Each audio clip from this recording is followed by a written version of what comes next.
नमस्कार मित्रों, S2 adviser में आपका एक बार फिर से स्वागत है।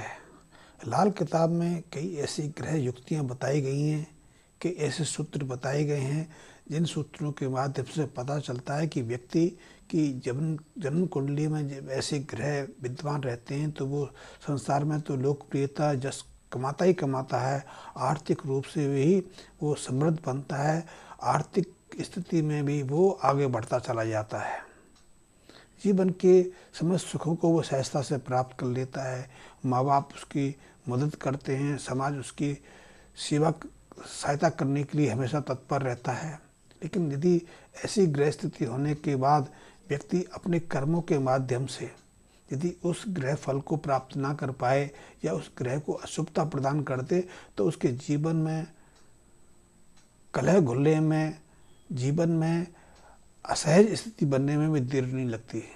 तो लाल किताब के अनुसार ऐसी ग्रह स्थिति है कि यदि किसी व्यक्ति की, किसी जातक की जन्म कुंडली के 9वें स्थान पर मंगल विराजमान हो, मंगल मांगलिक कार्यों को तो मदद करते ही करते हैं, ये वैवाहिक कार्य के लिए, सांसारिक कार्यों के लिए बहुत महत्वपूर्ण भूमिका निभाते हैं। मंगल हमें गृहस्थ जीवन में बनने के लिए, वैवाहिक जीवन को अच्छे से निभाने के लिए तो प्रेरित करते ही करते हैं। यही हमें जमीन देते हैं, पौरस्ता प्रदान करते हैं, हमें शक्ति प्रदान करते हैं, हमारे मेल मिलाप भाइयों के से हमें स्नेह प्रदान करते हैं, भाइयों से हमें मदद दिलाते हैं।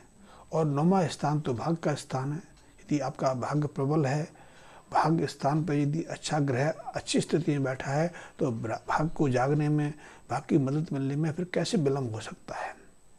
तो लाल किताब कहती है जब भी किसी जातक की जन्म कुंडली के 9वें स्थान पर 9वें भाव में मंगल विराजमान हो तो वो हमेशा अच्छा ही करते हैं। वैसे भी मंगल और बृहस्पति की मित्रता है। जब मित्र के घर में ग्रह बैठता है तो और मित्रता निभाता है, और भी प्रसन्न होता है, और भी शुभ प्रभाव देता है। तो लाल किताब कहती है जब भी जातक की जन्म कुंडली के 9वें भाग में मंगल विराजमान होते हैं तो उसे सांसारिक रूप से तो पद प्रतिष्ठा और यश की प्राप्ति कराते ही कराते हैं। ऐसे व्यक्ति की प्रतिभा को, ऐसे व्यक्ति की कीर्ति को हर आदमी स्वीकार करता है, पर वो सांसारिक कीर्ति तक सीमित नहीं रहता, वो भौतिक रूप से, आर्थिक रूप से भी बहुत आगे जाता है। उसे पैतृक मकान, पैतृक जमीन, पैतृक धन की प्राप्ति होती है। माँ बाप उसकी हमेशा बात सुनते ही नहीं, उसकी मदद करने के लिए तत्पर रहते हैं। पूर्वजों का आशीर्वाद उसके ऊपर रहता है, इसलिए वो अपने जीवन में वो सब कुछ प्राप्त कर लेता है जिसकी वो सोचता है। उसके जीवन में शिक्षा, व्यापार, जमीन जायदाद सब कुछ रहता है। लेकिन दुर्भाग्यवश यदि ऐसा व्यक्ति अपने पूर्वजों का निरादर करने लगे, पूर्वजों के संसार को त्याग दे, माँ बाप की अवहेलना करने लगे या शनि के अशुभ प्रभावों की मदद लेने लगे, शनि के कार्यों में लिप्त होते चले जाए तो उसके भाग्य में दुर्भाग्य घुसने में देरी नहीं लगाती। फिर ऐसा व्यक्ति जीवन भर दुर्भाग्यहीनों में सम्मिलित रहता है। ये एक अशुभ योग भी बन जाता है। इसलिए जब जन्म कुंडली के 9वें भाग में मंगल विस्थापित हो तो हमें शनि संबंधी कार्यों से दूर रहना चाहिए। अपने बुजुर्गों का और माँ बाप का अपमान, अनादर भी नहीं करना चाहिए। हमारे घर में कई अवसर ऐसे आते हैं जब हम पूर्वजों की अवहेलना कर देते हैं। वैसे पहले प्रचलन नहीं था, अभी हाल के कुछ दशकों से ये प्रचलन शुरू हो गया है। यदि हम बच्चे का जन्मदिन मना रहे हैं, घर में किसी तरह का मांगलिक कार्य है, होटल से जा रहे हैं, तो हम अपने बुजुर्गों को साथ नहीं लेके जाते। बहुत लोगों ने तो यहाँ तक कर दिया है कि वो अपने घरों में बुजुर्गों की, माँ बाप की तस्वीर तक रखना पसंद नहीं करते। बुजुर्ग यदि कोई सलाह देते हैं, अपनी तरफ से कोई सुझाव देते हैं, तो उन सुझावों के बिल्कुल विपरीत कार्य करते हैं। हम अपना एकल जीवन जीना पसंद करते हैं। जैसे कि आज के न्यूक्लियर फैमिली का प्रचलन शुरू हो गया है। बच्चे माँ बाप की बात को छोड़कर किसी के साथ रहने में तत्पर हो जाते हैं। इसीलिए तो हमारे देश में आजकल लिव इन रिलेशन का प्रचलन बहुत तेज़ी से बढ़ रहा है। और आपको जानकर आश्चर्य होगा कि जो युवा वर्ग है, युवा वर्ग के में खास करके जो दिल्ली, मुंबई, बेंगलोर, गोवा, पूना आदि शहरों में मेट्रो शहरों में जो युवा वर्ग रहता है उसमें 35 से 40% युवा आज लिव रिलेशन पर रहने में रुचि दिखाने लगा है। उसको विवाह से, उसे पारिवारिक नियम से, रीति रिवाज से कोई लेना देना नहीं। इसलिए कुछ वर्ष तो आनंद से जीत लेते हैं, क्योंकि एक हमारी उम्र होती है, उस समय हम टोका टाकी पसंद नहीं करते, अपने स्वच्छंद विचार से चाहते हैं। आपने देखा होगा कि 16-17 साल के युवा आजकल सिगरेट पीने लगे हैं, शराब पीने लगे हैं, रात्रि को क्लब जाना, क्लबों में सब तरह के कार्य करना उनको रुचिकर लगता है। तो इससे 10-20 साल तो वो समय काट लेते हैं, लेकिन आगे का जीवन उनका दुख से भर जाता है। मैंने एक वीडियो में कहा था कि जो लोग कुत्ता पालना हमारे लिए बहुत महत्वपूर्ण है, लेकिन जो कुत्ता इम्पोर्टेड कुत्ता पालते हैं उसके साथ ही लगे रहते हैं, उनके जीवन के आखिरी क्षणों में सिर्फ वही कुत्ता रह जाता है। जीवन में कोई बचता, ना पत्नी बचती है, ना पति बचता है, ना भी रिश्तेदार बचते हैं, ना बच्चे बचते हैं। वो एकल जिंदगी जीने पे आप करके देख लीजिए, आप अनुभव करके देख लीजिए, आप अपने चारों तरफ इस चीज़ को आप अध्ययन करके देख लीजिए, आप इस बात में कितनी सटीकता आपको मिलती है। तो मैं कहना चाहूँगा कि जो लोग अपनी परंपरा, अपने माँ बाप का, अपने बुजुर्गों का निरादर करते हैं, उनके कारण भाग्य स्थान का मंगल अशुभ बन जाता है, और अशुभ बनते ही उसकी जस कीर्ति समाप्त होती है। वो धन के मामले में निरंतर पछड़ता चला जाता है। ऐसा व्यक्ति यदि शनि के मांसाहार करने लगे, शराब का सेवन करने लगे, रात्रि क्लब जाने लगे, रात्रि जागरण करने लगे, पराई स्त्रियों से या पराई पुरुषों के संपर्क में रहने लगे, व्यभिचार अपना ले, बिना विवाह के सहवास का आनंद लेने लगे, तो निश्चित रूप से ऐसे लोगों की जो प्रौढ़ावस्था है दुख से भरी रहती है। उस दुख में कोई उनका सहयोग नहीं करता, तो इन कारणों से उसे बचना चाहिए। इसके अलावा यदि आपके भाग्य स्थान मंगल विराजमान है, तो आपको कुछ लाल किताब संबंधी उपाय भी करने चाहिए, ताकि मंगल अपना पूरा प्रभाव दिखा सके। तो पहला उपाय तो यही है कि शनि से संबंधित कार्यों से अपने को दूर रखें। दूसरा उपाय, यदि आपके घर के आसपास, आपके ऑफिस के आसपास कोई नीम का वृक्ष है, नीम का पेड़ है, नीम को मंगल का प्रमुख कारक माना गया है, तो ऐसे नीम को आप नियमित रूप से शुरुआत में 43 दिन लगातार जल संचित कर सकते हैं।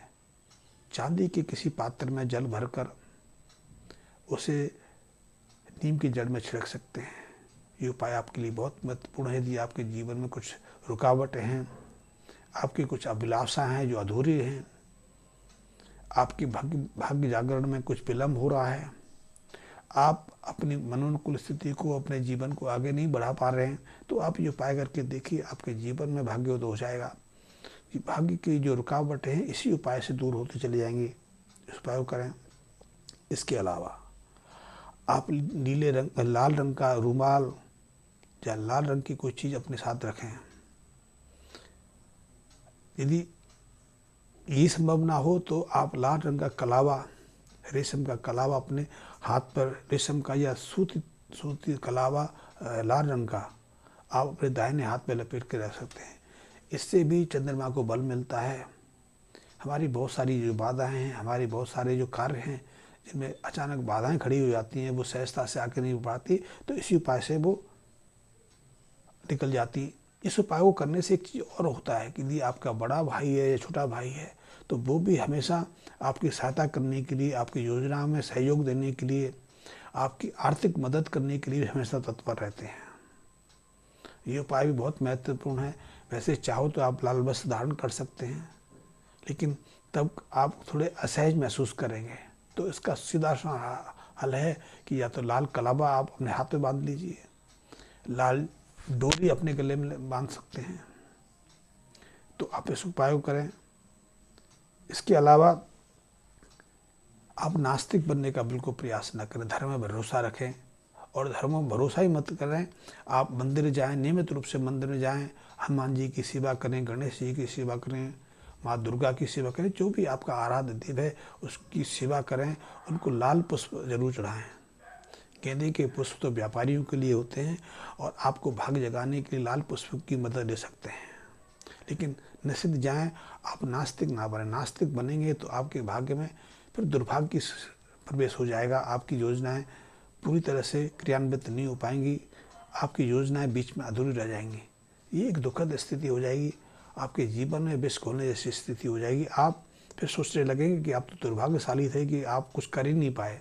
बहुत लोग ऐसे हैं जो जीवन के एक पड़ाव पे पहुँच कर कहते हैं कि हम ये करना चाहते थे, हम कर नहीं पाए। तो ऐसी स्थिति में ऐसे लोगों में सम्मिलित होना चाहते हो तो आप ये कर सकते हैं, अन्यथा आपने जीवन में सफल पुरुष के रूप में आगे बढ़ना है तो लाल किताब संबंधी इन उपाय को करते रहिए। नियम की पालना करिए, नास्तिक मत बनिए। और लाल किताब तो बहुत विस्तृत उपाय बताती है, जीवन में हर पड़ाव में आपकी मदद करने के लिए तत्पर है। तो उस संबंध में यदि आप जानना चाहते हैं तो आप अपनी जन्म कुंडली बनवा के अपने पास रखिए।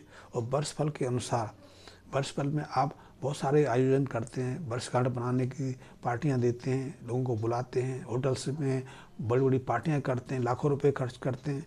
तो उसके साथ में आप अपने घर में अपनी जन्म कुंडली देख रखिए, उसको पढ़ लीजिए। और आपको लग रहा है कि इस वर्ष आपके जीवन में कुछ विघ्न बाधाएं खड़ी हो सकती हैं, कुछ तनाव की स्थिति बन सकती है, तो तत्काल उससे संबंधित जो उपाय उसमें दिए गए हैं उसको पढ़ के उनको भी कर लीजिए, ताकि आपकी वो साल सुखद तरीके से, आनंद तरीके से व्यतीत हो सके। और हाँ, आप लाल किताब में रुचि रखते हैं, ज्योतिष में विश्वास करते हैं, जानना चाहते हैं, आपके जीवन की कोई समस्या है, तो इस संबंध में भी आप मेरे चैनल से जुड़े रह सकते हैं। कि बहुत सारे मित्र ऐसे हैं जो मुझे नियमित रूप से देखते हैं, लेकिन उनमें से बहुत लोग ऐसे हैं जिन्होंने अभी तक मुझको सब्सक्राइब नहीं किया। सब्सक्राइब ना करने से कुछ वीडियो से वंचित हो सकते हैं। तो आप मेरे को सब्सक्राइब भी कर लें, मेरे बेल आइकन को प्रेस कर लें। और आपकी यदि कोई समस्या है या आपको अपनी जन्म कुंडली बनवाना चाहते हैं तो इस संबंध में मुझसे संपर्क कर सकते हैं। धन्यवाद मित्रों।